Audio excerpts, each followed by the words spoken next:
Hi, and welcome to the Pandemic Pup, Episode 1, How to Set Your Dog Up for Success Post-COVID. We are talking about getting ahead of separation and anxiety issues before they even start.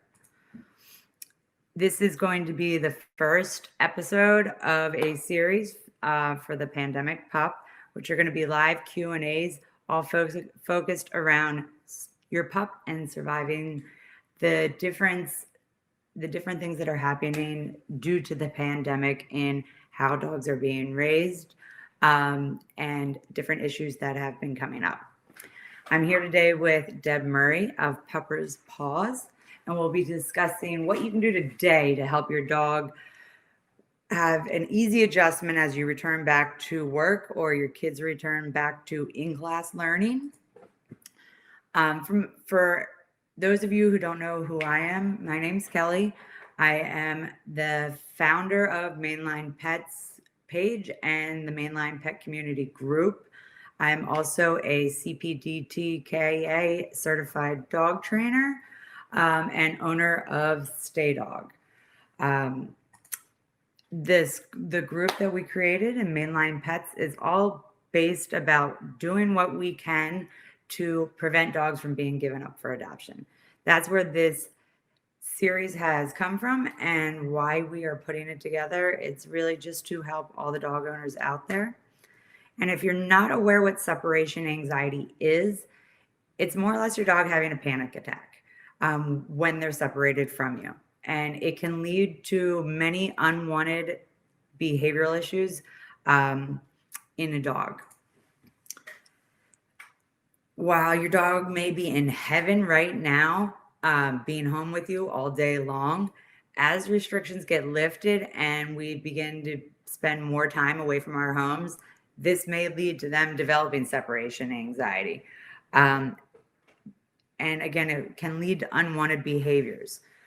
Unwanted behaviors, poor behaviors are the number one reasons why dogs get given up for adoption. And again, that's why we want to start doing what we can now to prevent those issues from coming up during this pandemic.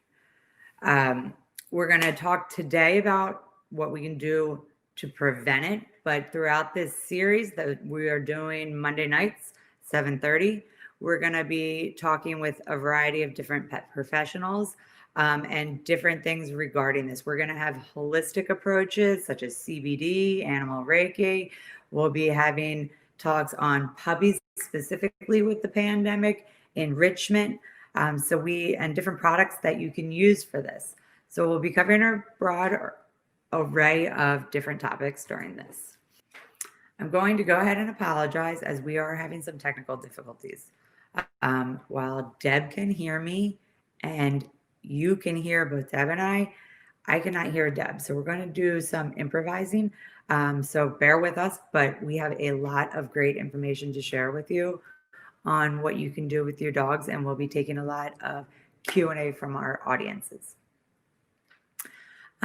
Please like this video if you find it useful. Share it with someone or tag it with someone who can use this information, as it's going to be important for particularly any new pet owner to know. So without further ado, I'm going to introduce Deb. Thank you for joining us tonight.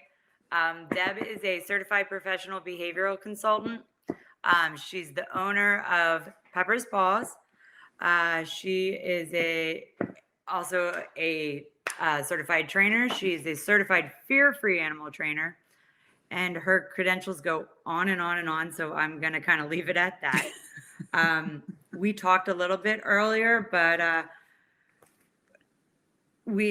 Deb, I'm going to kind of let you go in, and I'm going to kind of get the cue from my sister over here when you're done. Okay. But we just wanted to talk about what we are expecting with the pandemic and how dogs are going to react.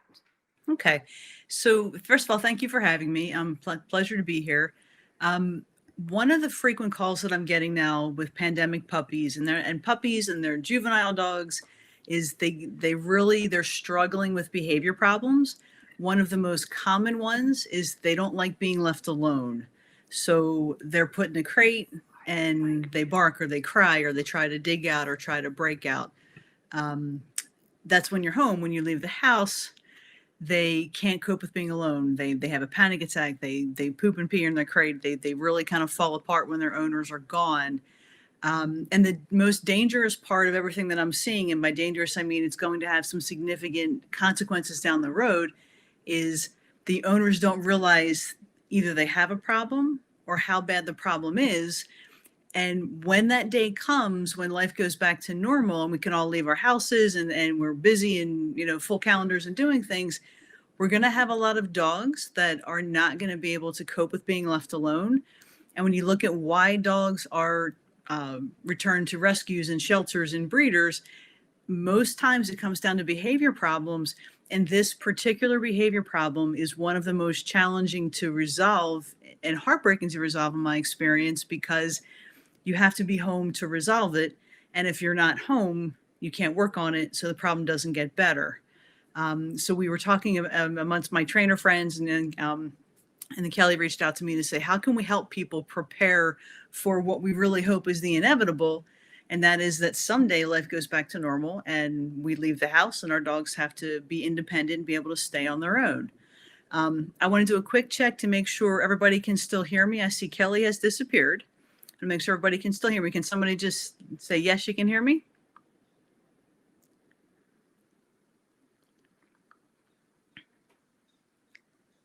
Okay. I'm going to hope that's a yes, and we're going to keep going. Oh, Kelly's back. Still can't hear you. Okay. All right. So let's see, Kelly, one of the things we had talked about was, how do you know if your dog has separation anxiety, right? So let's talk about what separation anxiety is not. If your dog, you leave the house, your dog is out loose in the kitchen, you come home and your dog's knocked over the trash can and maybe had an accident because you left him for 4 hours. That's not necessarily separation anxiety or a separation related behavior. That could just be, you were gone a while, the trash can was fun, and your dog got into it.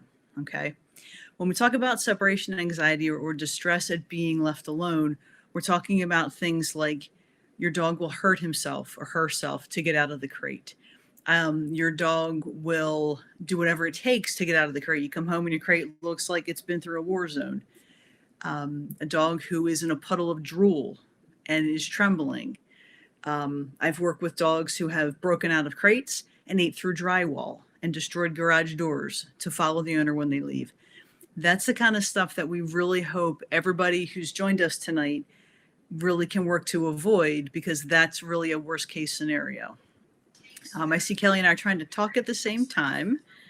So I'm going to keep going and she'll figure it out. So we're talking about severe distress of being left alone, bodily injury, extreme destruction, that sort of a thing. So we have some questions that we're going to go over so that we can help some people.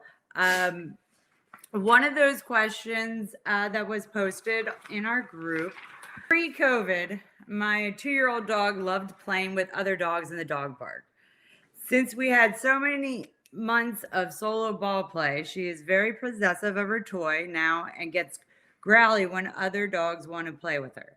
What can I do? I'm afraid to take her back to the park. Okay. So first of all, it can be easy to blame any behavior change on COVID. Not everything is going to be because of COVID. Okay. So the dog was 1.5 years. Everything was fine at the dog park. The dog is now 6 months older. The dog could be deciding, I am an adolescent dog now and I don't want to share. And this is my ball and you're not taking it. And it might not have anything to do with solo play or COVID at all. It could just be the dog is maturing and maybe the other dogs in the park are younger and the dog's just said not happening. What I suggest you do is really think about, why do you want to take your dog to the dog park in the first place? If it's to socialize with other dogs, leave the toys at home. Socialize with the other dogs. Toys in a dog park can be a really bad idea. There can be fights. There can be, and with dog fights can lead to people getting involved, and that's just a really not a good thing to do. If the goal is to take the dog to a dog park so that your dog can play ball with you, then I would go to the dog park at a time when it's unlikely to be really crowded with other dogs. And if dogs start to show up, pick up the ball and then leave if necessary. But you really want to look at what's the purpose of what you're doing and decide, is that the right environment and or the right time of day to do it? Do we have another question? Are you good? Okay, so Yes. just give me some hand signals if you don't mind. You got it. One of the things we were talking about, Deb, is are dogs predisposed to having separation anxiety? Are there Okay. signs that a dog is more likely to have separation anxiety than any another dog that you see? I know that in the field I see that a lot. We were kind of talking about it, but love to get your input. Okay. So dogs that get rehomed several times can be more predisposed to having separation distress because they're not their world is not stable and it's unpredictable and they haven't had a safe place.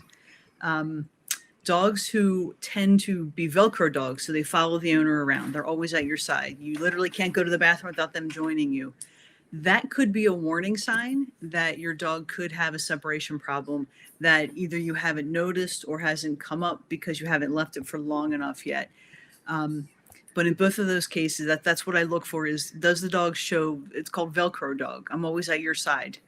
And if that's the case, you want to work on building some independence in your dog and some separation from you so he's not always by your side. And if your dog is new to you and has been rehomed a couple of times, do your level best to have the dog develop a routine, expectation for mealtime, walk time with you, so that they get a feeling of predictability and familiarity, so that when you do need to leave them, it's not yet another disruption in their life that's already all over the place. Okay. Next question. So another question is, what can owners be doing right now to help prevent their dog developing separation anxiety when they leave? Okay. So for all of you who have what we're calling in the dog trainer world pandemic puppies that were brought home between March and say August, September timeframe, when you're home all the time, and isn't it wonderful to be home all the time? Give those dogs time in the crate when you're home, and also leave them in the crate and go out. Start from as close to, say, a week or two in as you can, giving that dog some independence and building that skill of being alone. Lost train of thought. Additionally, for dogs that are juveniles or older dogs, I like to do a test and really see how will they do when I can leave them alone, but I don't have to go somewhere. So I'm going to put them in a crate. I'm going to put a camera up. It could be something as low tech as, a phone on your dog and you watch it when you leave. It could be something as high tech as a security camera, but you want to have eyes on your dog and watch what your dog does. You can leave your dog with a stuffed Kong or an edible chew toy that you know is safe, and watch your dog's reaction. It's not uncommon for a dog to bark a little bit when you first leave. It could be like a test, like a wolf, like, are you still there? Wolf. Then they normally will settle back down. If you see that after 10, maybe even 15 minutes, your dog is just not looking happy, not settling, and is a bit distressed, then you have work to do. If you leave and your dog immediately has a crazy barking meltdown or tries to break out, or you see them trying to hurt themselves, come back in, like, take a pause, let the dog realize you're home, calm down, let the dog out. And that's a point when you want to start working on this separation behavior. Don't let it, it will not resolve on its own. You're going to need to work on it. Okay, next question. Okay. All right. So we definitely have some questions coming in, which we'll get to, of course. But are there things that owners are doing now that you think could be making separation anxiety worse? Okay. I know we talked a little bit before about when you walk into someone's house and they comment that the dog never leaves their side. What are you seeing out there where it's kind of something that dog is most likely going to develop separation anxiety? Yes. So probably the most common thing that I'm starting to see is that people stop crating their dogs. They either give up on puppies because the puppy's adorable, they want the snuggle time, or their young dog barks in the crate. So they figure, oh, I'm always home. I don't need to crate him. You do. A crate is a safety device. A crate is a way to give your dog a safe space to be, to feel secure. Definitely don't abandon the crate. The second most common thing I see is that people make a big fuss over their dog before they leave. And it's like, oh, I'll be back. Everything's fine. Don't worry. I'll be back. And then when they come home, it's, oh, hey, did you miss me? Everything's fine. You're okay. Come on, come on. And they really, really add a lot of energy and excitement to their departure and to their return. What I advise my clients to do is, if you leaving your dog home in the crate by themselves is no big deal, then act like it's no big deal. No big goodbyes, no big hellos. They're the two biggest mistakes I see. So keep with the crate and keep things low key when you come and go with your dog. Okay. So speaking of the crate, and again, I'm kind of listening a little behind. Someone wrote in and said, trying to train my 3.5-month-old Crested to be left alone in the crate. I usually take him everywhere, and someone's always with him, but I need to teach him to be alone for the short amount of time. Any help is appreciated. I've been trying to put him in the crate for naps and be in the house quiet, but he still freaks out. Do you have any additional advice for this person? Yeah. So if your dog, let's look at what upsets the dog. Is it the fact that he's in the crate and he's not near you at all? Is it the fact that he's in the crate and you leave the room? Is it the fact that, if you leave the room for 10 minutes and after 10 minutes he gets upset? Figure out where you're starting from. And then from there, you want to do baby steps. And by baby steps, I mean a couple of minutes, either in the crate with you next to the crate, if that's where you're starting from, or in the crate with you across the room, if that's where you're starting from, or in the crate and then you leave the room. And what you do is you put him in the crate, pick out where you're going to be, right next to him, across the room, or totally left the room, and go for a couple seconds and come back. Go for a couple seconds away and come back. Build up that time in baby steps so the dog builds up some confidence in knowing, I go in the crate, she leaves or he leaves, they always come back, and they build up an expectation of there's nothing bad is going to happen. But that's where you want to start. And if you and at all costs, if you can, don't crate the dog and leave the dog alone for 3 hours if the dog can't stand you not being there for 2 minutes. You can cause more harm than good and have a major setback in trying to make any kind of progress with this if you suddenly violate your dog's trust of, if I'm at the point where you leave and I come back after a couple seconds. You got to work at the dog's pace. You don't get to set the schedule on this. The dog does. Okay. So if the dog, going back, these were 2 questions that we had. If the dog, so the first one was, what can we do for a Velcro dog? Okay. So for a Velcro dog, you want to work on separation. And even if that separation where, Janessa, you're working at your table in your dining room and there's a gate up and your dog is on the other side of the gate, maybe having a frozen Kong or a food puzzle, where she just can't be right by your side, that's where you want to start with that. You want to put in some sort of physical separation. If you can't do a gate, can you tether the dog? Meaning put a leash on the dog, put the leash under the end of the couch, give the dog a food puzzle to enjoy while you're across the room. Because for a Velcro dog, the idea is have your dog learn to build some space from you, okay? The other thing you want to do is not reward that attention-seeking behavior. So if you're trying to work and your dog comes over and is bugging on you or trying to get your attention, just keep working. Ignore your dog and see what your dog does. If your dog comes over and says, has his head on your lap or pawing at you, and you go, no, it's fine, you're good, it's okay. You've just told the dog, if you want my attention, come over and put your head on my lap and bug me while I'm working, and they'll maintain that Velcro behavior with you, which is definitely a warning sign with separation anxiety. Okay, Kelly? Okay, so all good. If the dog is not crate trained, what can we do to give the dog time alone?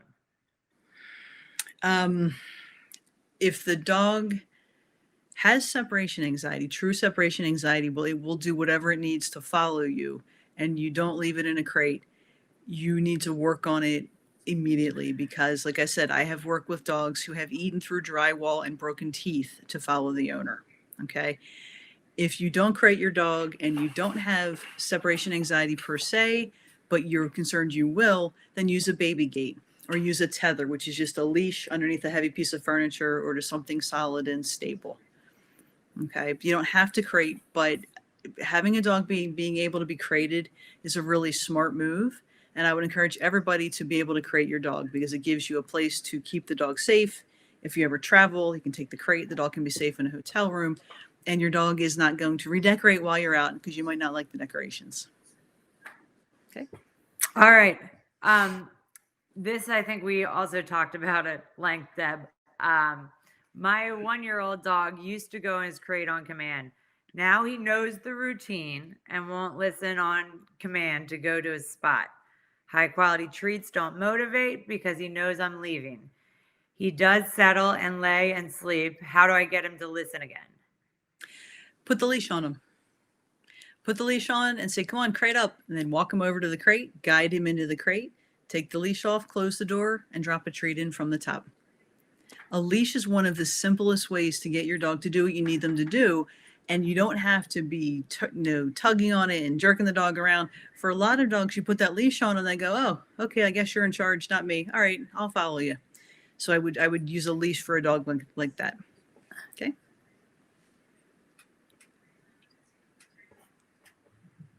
Okay. Next question. All right.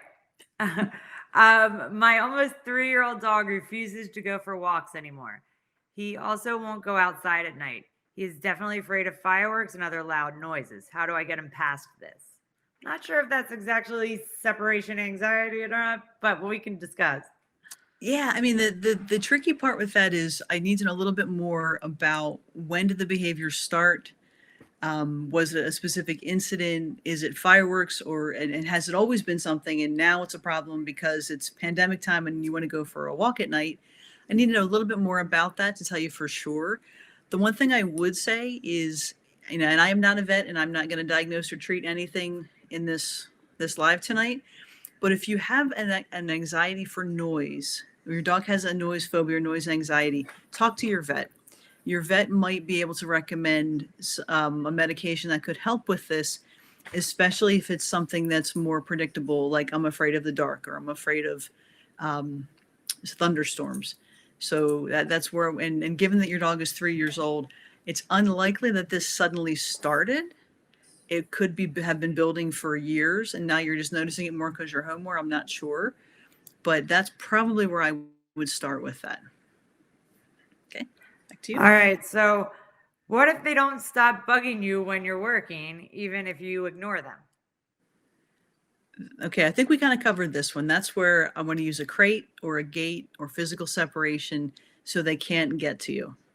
That's what I would do with that. And if you find that your dog just has tons of energy and they're bugging you because they want to go for a walk or they have energy to get out, I would either plan time of my day for a leash walk or two, or I'd find a high quality daycare and send them to daycare for the day. And then the next day when you're working from home, they should be more tired. And you might have to get into a routine like that where it's daycare one day, home the next day, and alternate. The age of the dog really is probably the biggest factor in that. Younger dogs, like say older puppies and juvenile dogs, really could be, full of energy and need more to do. That while you're home working online all day, they really need a job.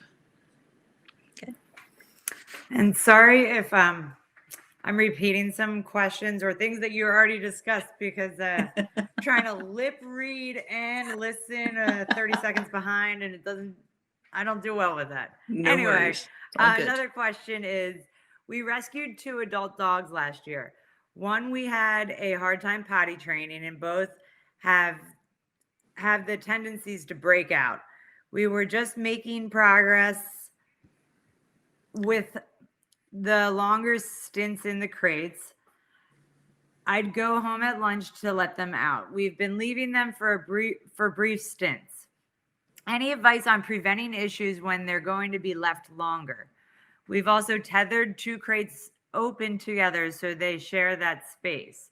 They seem to be doing better that way. Is there any concerns with doing that? So that really depends on the dogs, whether that's a bad thing to do or not in terms of having 2 dogs in a confined space.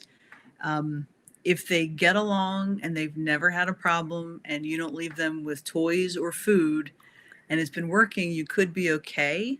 I'll be honest, that makes me a little bit nervous because if there's, say, something exciting going on outside the window, you have a delivery or a truck backfires or something, and one of them gets overexcited, you could have some redirected aggression or redirected excitement on the other dogs, and then they're, having a tussle in a very small space. So I don't know what kind of dogs you're talking about. If you're talking about like two, 80-pound German Shepherds, that's a little dicey, I think. If they're smaller dogs, it might be okay. That's one where I would definitely reach out to a trainer and have a more detailed conversation if you're really concerned. I need some more information to answer that completely. In terms of breaking out of the crates, though, I would just make sure that when you leave, the pan is in and tucked in with the little lip thing that holds the pan in. Make sure the door is secure. I'm not sure how they're breaking out, but you want to make sure it's secure, especially because if your crate has two locks or two sliding mechanisms and you just do one, especially if you just do the top, then you risk the dog getting caught coming out the bottom, and that could be disastrous. So a little more information on that would be helpful to dig into that for you, but that would be my initial thought on that. Okay, so speaking of all of that, one of the things we talked about was, when should someone declare, hey, the books, the YouTube videos, all of that is just not enough. You need to get some professional help. Okay. So, and Kelly, since we talked earlier, I've been thinking about this more and more. So I'm going to add a little bit to what we talked about earlier today. So first of all, if your dog is injuring themselves, breaking teeth, you find blood on the crate, trying to get out, if you find drywall holes where your dog has gone through a wall, or you find that there's blinds ripped down and the dog's trying to go out a window, absolutely, in that case, you want to call your vet, and you also want to call a trainer. Okay. If you are finding that you come home and your dog is a pool of drool and is trembling and really can't function, or the neighbors call you and say, hey, the dog barked all day, every day, you definitely want to get with a trainer. Anything that's let go is not a good idea, because this behavior generally does not resolve on its own. The other thing to keep in mind, and this is where when I look back over the 10 years or so I've been doing this, the separation anxiety cases that resolve the best are the ones who had the owner home the majority of the time, if not all the time, so they can work on it. They can do the short duration leaving and coming back. They can desensitize the dog to things like picking up my keys doesn't mean I'm leaving, right? Because some dogs, they get really wise to what are the signs you're going to leave. And if you pick up your car keys, and you pick up your purse, you pick up your briefcase, your dog goes, I know what's coming next. And the panic starts right away. Okay. Make sure you have enough time to work on it. And at that point, I would absolutely contact the trainer. And, when you work with a trainer on separation anxiety, like when I work with my clients, we make sure the dog is getting enough physical exercise, enough mental stimulation, and that's training or food puzzles, really, really good brain time. I also make sure the dog has been desensitized to being in the crate at all. I usually start with teaching a dog to go in the crate on command, because I want to take away every stressor I can from the ultimate stressor of you're going to be left alone. So you're getting physical exercise, you're getting mental exercise, you're going in the crate on your own, you're getting your meals maybe in the crate. And then we work on this short time away. When I work with a client, we might do 4 or 5 lessons over 4 or 5 months. So it's not going to be every week. It's going to be spaced out more, so you have time to work through this kind of stuff. If you find that your dog is really injuring himself or herself, or you're finding it's just not getting better, I would also reach out to your vet. And when you do, have an open mind, because your vet might recommend medications that could help your dog learn to relax and trust enough so that he or she can be left alone. And then you can work on all these behaviors. But anytime injuring, breaking out of the crate, trying to get out of the house, crying for hours and hours, definitely reach out for help. A trainer, a vet, even a vet behaviorist, if it's really severe, can all be really good options. Any advice on leash training? The dog does great while off leash, but has a very hard time on leash, and he's impossible to work with. I need a lot more information for that. Is it as he barks, he pulls, not sure quite what I can add to that one. I need some more information for that. Sorry about that. Yeah, back to you. Okay. My dog destroys her bed occasionally. Do you have recommendation on bedding that is good for sometimes destroyers? Usually fine in the crate, aside from storms and the lawnmower outside. Okay. So one of the things that I've seen hundreds of times at this point is a puppy somewhere between the ages of 6 months and a year absolutely destroys their bed for no apparent reason. You come home and the dog has just had a destuffing bonanza. What I would do, first of all, for a small puppy, they'll probably love any kind of bed, and they're unlikely to really destroy it when they're baby. As they get older, you can decide at some point, let's say your dog destroys a bed. Don't put any bedding in for a while. Give it a couple weeks. And by the way, that's not cruel or mean. A lot of dogs will love to lay on the plastic. It's cold. It feels good. Then maybe try a beach towel and see how they do in the beach towel for at least a couple weeks. And then their destruction period might be over at that point. And then you can try an actual crate mat or a crate bed.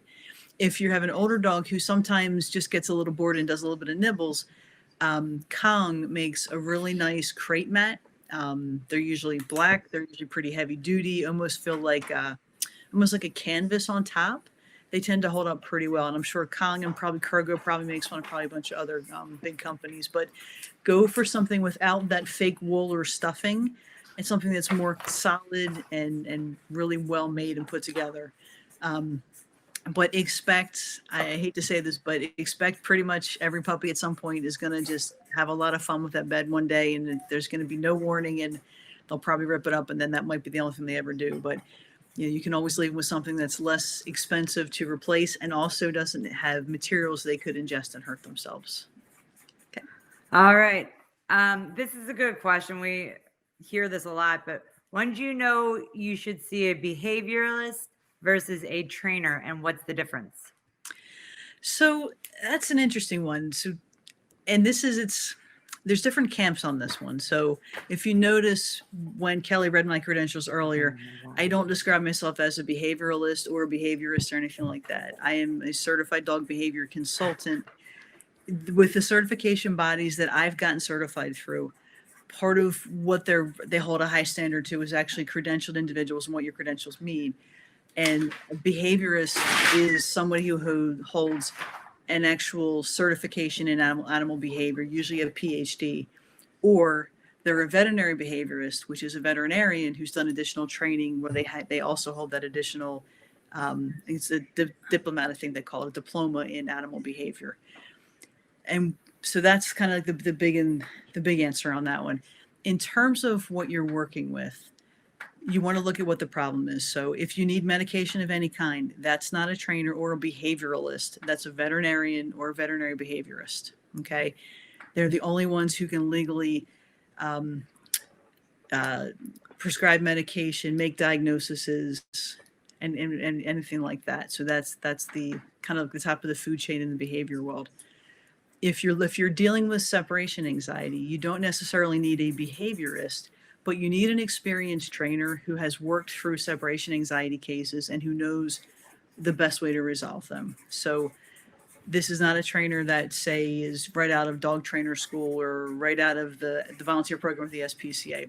You want to work with somebody who understands animal behavior and can talk to you in terms of behavior that doesn't involve things like necessarily like dominance or alpha and that kind of stuff. Like you want someone who understands the science behind why dogs do what they do.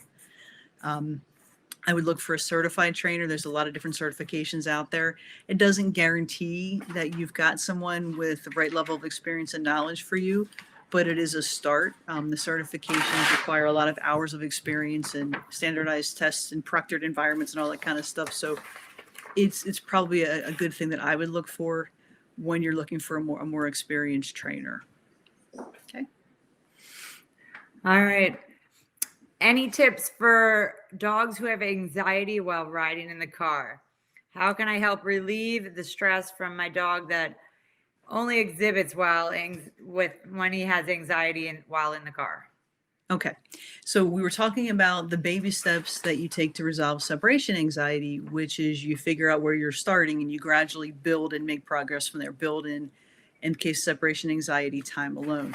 With a car, it's work up to making a positive association with the car, right? So it can be I get in the car and I get treats, or I get in the car and I get my favorite toy, or I get in the car and I get to get out of the car right away. Nothing bad happens. Gradually build up time in the car while it's stationary and off. Okay. From there, short rides in the car that end in fun is my best recommendation. So get in the car, drive down the driveway, get out and go for a walk and come back, get in the car, drive up the driveway. The first car ride took you to the walk. The second car ride took your dog home, which is a wonderful place. And you gradually want to extend the length of time in the car. You're going to want to play with a couple things. So I don't know if the dog that was asking gets car sick or is just anxious or both. Keep the rides really short in the beginning. Gradually make them longer as they go. If the dog gets car sick, you're going to want to play with a couple different things. You're going to want to try having the dog where they can't see out of the window. So they're either in a crate on the floor or on a leash on the floor, or in the back of a car where they can't see the world flying by them. You can also try having the dog tethered in the seat with the window open. For some dogs, as long as that window's open a crack, they're okay with it. But the name of the game is really going to be figure out where your dog is starting from and gradually increase the amount of time and the distance in the car, but always try to have it fun. Do not always have it end at the vet. That can be a source of the dog's anxiety right there. So short rides that end in fun. So there is a question that says, what about separation anxiety from one specific human? I'm going to ask for some more details on that because I feel like we need a little bit more information to give any answer on that. So if you could post some more details on that, that'd be helpful. In the meantime, we also have, we had a dog or a baby. Sorry, we had a dog. We had a baby over COVID and our dog is having trouble adjusting to the new baby. What can we do? Okay. So we need a little more information for this one too. So I need to know what trouble adjusting means. Is it he wants more attention? Is it his schedule has been changed, so he's not getting enough exercise? So he's, because he's stealing things around the house. Is he getting into the trash? Is he growling at the baby? Is he hiding from the baby? That one's kind of a loaded question. So I definitely need more information on that. If the person asking it wants to have a more detailed conversation, I do actually have a dog and baby program that we can work through to help the dog be safe and happy around the baby. But I definitely need more information to give a detailed answer from what was given. Okay. So someone asked, for a single dog owner, would a second dog help with separation anxiety? I already have my answer for that, but I'll let you go. So if you have one dog with separation anxiety, and you always wanted a second dog, and you've tried everything you can to help the first dog with separation anxiety, and you feel like you're at the end of your rope, and you've always wanted that second dog, become a foster and start by fostering dogs. A lot of local rescues need fosters right now. Become a foster. The second dog can help a separation anxiety dog sometimes. I've also seen it go the other way, where you now have two dogs with separation anxiety instead of one. And take it from someone who has 4 dogs. Every time you add a dog, you do not add a playmate to occupy the first dog. You add responsibility and work and expenses, and it can get to be a lot pretty quickly. So the short answer is sometimes yes, but first make sure you want that second dog independent of the first, and you've exhausted the other measures before you get them. And even then, don't make the commitment to a second dog right away. I would become a foster for a rescue first. Remember, again, the current theme tonight is baby steps. Kind of goes back to our conversation earlier that there's not a lot of difference between the kids and the dogs, It's like adding those extra kids. Yes. My dog tends to pee a little whenever someone new comes around. Is this a behavioral issue that can get fixed? So if the dog is younger than a year old, there's a very good likelihood that it will resolve on its own just as the dog gets more developed muscles and stronger and grows up a little bit. What I would recommend you do if it's a younger dog, first of all, let me back up. If the dog is having urine leaking of any kind, give your vet a call. Run it by your vet and make sure there's nothing they want to look at. I have worked with dogs, especially females, who after they were spayed, they had problems with incontinence. So let's make sure it's not an incontinence problem and a medical problem to begin with. Okay. Young dogs generally grow out of the behavior. My recommendation is when new people come over or even family members a dog is going to get excited by, have the people text you or call you when they get there and take your dog out in your front lawn or if you're in an apartment in a grassy area, not in your house. So when the dog pees a little bit, it's not a big deal. Okay. If the dog pees and cowers or looks sheepish or submissive, call a trainer, start working on confidence building exercises right away. You want that dog to know you do not have to be afraid to meet people. Let's build up some confidence with that.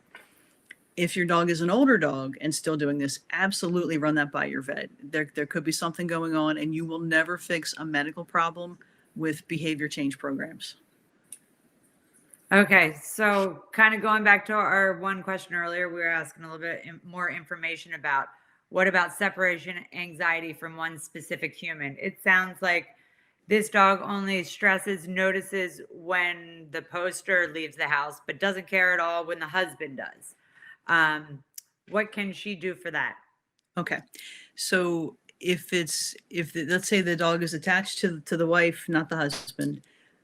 If the wife is the primary caregiver for the dog, if the wife is home all the time with the dog, if the wife is the one who's the giver of food and playtime and walks, what the wife needs to do is, as much as feasible, step back from that caregiver role and let the husband become the person who does all the awesomeness. So the husband becomes the feeder, the husband becomes the player, the walker, and really try to build up the bond with the husband while decreasing the bond or to the wife. And the same way with separation anxiety, you start with baby steps. So a little bit of time away from a dog who can't be left in a crate. Same thing. If the dog can't be away from mom very long, dog's on a leash, hanging out with dad, maybe having some treats or some playtime, mom should leave and then come back and do that several times and build up the time away from the dog. So while he's building up the bond with the husband. And this is better rather than making an assumption that there's no aggression involved, that this is just, I'd rather be with mom, not I'm afraid of dad and I'm going to growl at him. Okay. All right. As far as breaking out of the crates, they would pull out at the walls until they get the crate to collapse. We added clips to secure, but they still pulled and bend the wire of the crates. I worry about them breaking teeth. Yes. I would probably switch to a plastic airline crate because the sides are hard plastic, the top is hard plastic. It's much harder to break out of, but I would always absolutely have a camera on the dogs and see if the airline crate actually takes away the fun of breaking down the walls, or do they just go at escaping from that crate even harder? And then in that case, I would definitely contact the trainer because you want to come up with a way to leave them safely. And it sounds like leaving them out of the crates, they're not ready for that. So I would definitely give a trainer a call in that instance. Okay, our new puppy, a 4-month-old lab mix, will only walk easily on the leash when the kids are walking with us. If just my husband or I are trying to walk her, she doesn't want to leave the kids. Any suggestions? So it sounds like the puppy either feels safer with the kids or if the kids are just more fun. So what I would start to do again is start the walk with everybody, and then at some point have one of the adults and the kids peel away from the other adult and let the puppy keep walking. And if you see how he does with that, you could also have them peel away and stop and see if the puppy will walk to them just while he's walking solo with the other adult. I'd also be concerned that one I would recommend that you talk to a trainer because I'm a little concerned that there's some underlying anxiety or fearfulness there. One of the things I encourage my clients to do with all their puppies is come up with a list of things that your dog is afraid of, that your dog is unsure about, and work with a trainer to work through those items. One of the most common things I see is a puppy is insecure, maybe they're submissive, they'll pee a little bit, they're afraid on walks, and around a year and a half old, the puppy has tried all these different ways to show you they're afraid, and then they try some forward aggression, and it's a growl or a lunge or a sniff. And basically, what the dog is effectively saying is, for the first year and a half of my life, I was whispering and saying, I'm afraid, I need space. Now I'm going to shout. And that's something I see like clockwork. And usually it starts around a year, and I get the call around a year and a half. So work with a trainer to build that puppy's confidence. Okay. Is it a concern when your dog shows extreme jealousy towards any other dog? My dog will literally stand in front of me if I try and go near any other dog. So, yes, that is definitely concerning if there are other dogs in your life with your dog. That behavior, that blocking in front, is a form of resource guarding, and your dog doesn't want to share you. And that is something I would work with a trainer on. Your dog probably guards more than just you. And we want to really understand what those items are and work your dog through that so they stop the guarding behavior, learn how to share you, and learn more positive behaviors. Depending on the dog's age, that could also get worse too. If the dog is like a juvenile dog, so say 7, 8, 9 months old, when they hit that year and a half, the world could shift a bit and it could definitely get worse. So that's a good one to work with the trainer on. All right. Our COVID puppy is just about 1. We got him in May. When kids are playing on the swings or trampoline, or if they are in deep water swimming, he growls and barks fiercely and is frightening to the kids and the adults. Any suggestions? So it sounds like the puppy doesn't understand what's going on. So we have swings, which to a dog might not make sense. We have a trampoline, which doesn't make sense.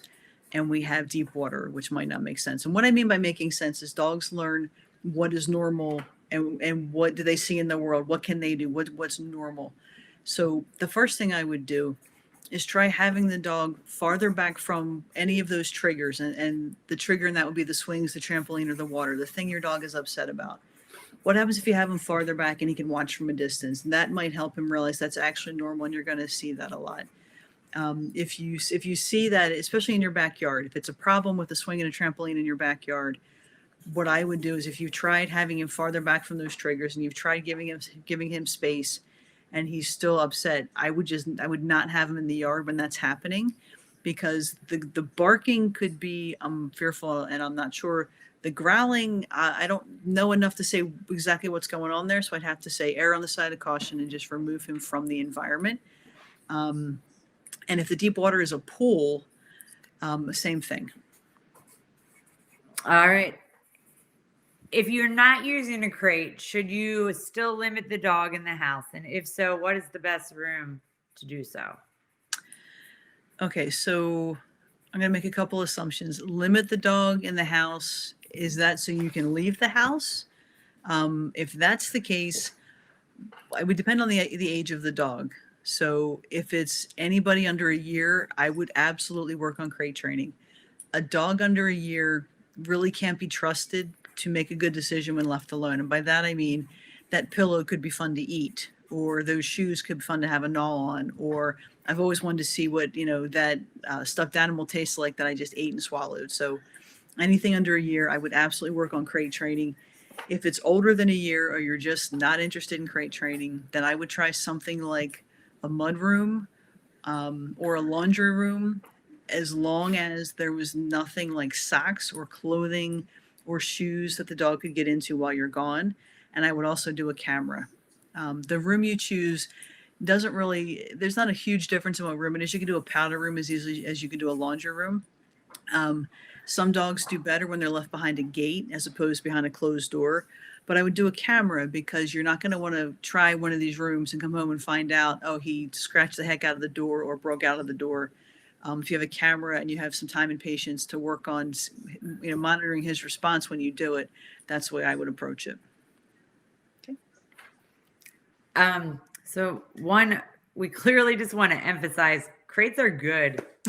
They could Yes. be a very good friend. Yes. But even if you're leaving them behind some of that, be aware that they still can chew at everything. Yes. So don't expect, even if you're putting them in a small room, that they will not, especially if they have separation anxiety, start chewing on things and destroying things. So crate is going to be your best friend, particularly with separation anxiety. It's a huge help. It's not a punishment. I think there's a bad stigma around crates, and there shouldn't ever be, because they are a great tool for everybody. Mm-hmm. Hashtag crates are cool was posted. That's great. Deb, I really appreciate you coming. I know that there's even more questions coming in, which is awesome. I kind of wasn't expecting all that, but all right. We have one more. This will be the final one, and then we're calling it break for the night. What do I do if my dog has anxiety getting groomed? Okay, I'm going to say with anxiety, I'm going to make an assumption. Well, if you're talking about the dog has never been groomed and they've tried and the dog failed, it was a really horrible experience, groom the dog at home as best you can. And then I would go talk to the groomer about doing just quick pop-in visits. So the dog goes to the groomer gives them some treats, and you leave. And work up that positive experience, the positive emotional response to going to the groomer. If you're talking about the dog doesn't like to be handled, you want to work with that at home first. Make sure you can touch the dog anywhere you need to touch the dog. And then I would ask the groomer for specific examples of areas where the dog does not like to be touched, and see if you can work on it. Some groomers will have the owner stay while they work on the dog. Sometimes the dog's a little bit better. Without knowing exactly what the anxiety is, that's where I would start with it.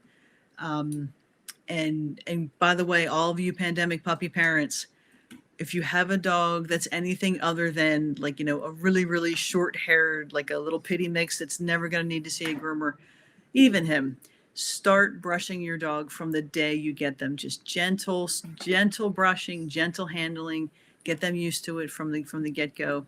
If at any time they're a little bit unsure, reluctant, offer them a little bit of their food while you're doing it. Make that positive association between people touch me and I get food. Okay? If you're saying the dog is biting the groomer or really struggling, or you feel unqualified to work on the handling, that is a great thing to take to a trainer. There's a lot of things trainers can do in terms of changing the emotional response to touch, even teaching the dog stationing behaviors. I work with my clients to teach a chin rest, where you put out your hand and the dog rests their chin in it. It's a great way to have a dog get his hair around his face trimmed, if he'll offer that behavior and be part of the behavior, part of the grooming. If you go to fearfreepets.com, that's where I have one of my certifications through. They have videos and training materials for how to get your dog ready for a vet visit, get your dog ready for a grooming visit, things you can work on, things you can do. That chin rest is absolutely on their website as well. But definitely the way to really cover the ground is change the association from going to the groomer is scary or painful to going to the groomer makes awesome happen. So again, our last question, which kind of leads me into my next point, is when's the next live event? So this will be going on every Monday, 7:30, same time. And I appreciate all of you guys hanging in there with these technical difficulties. So thank you very much for that. But we do have one every Monday. It will be announced tomorrow and started to be posted. But we have, again, a specialist, an expert in the industry on CBD. So they're going to be talking about CBD in pets. We have other holistic approaches. We also have Christine Egbert, who from Bark Use, talking on puppies. We have different types of enrichment. We have Sarah Weber coming from Furry Elite, and Sarah Davidson, Concord Pets. Amy Beth Clark, Animal Reiki. So we've got a lot of stuff going on. So please join us next week, and I promise we'll get these issues figured out. Deb, thank you so much for spending your time doing this with us. That's awesome. Great. Thanks for having me. Yeah, Pepper's Paws. And thank you guys all again for hanging in there with us. Have a great night. Thanks a lot. Great. Thank you. And like and share us and tag someone in us.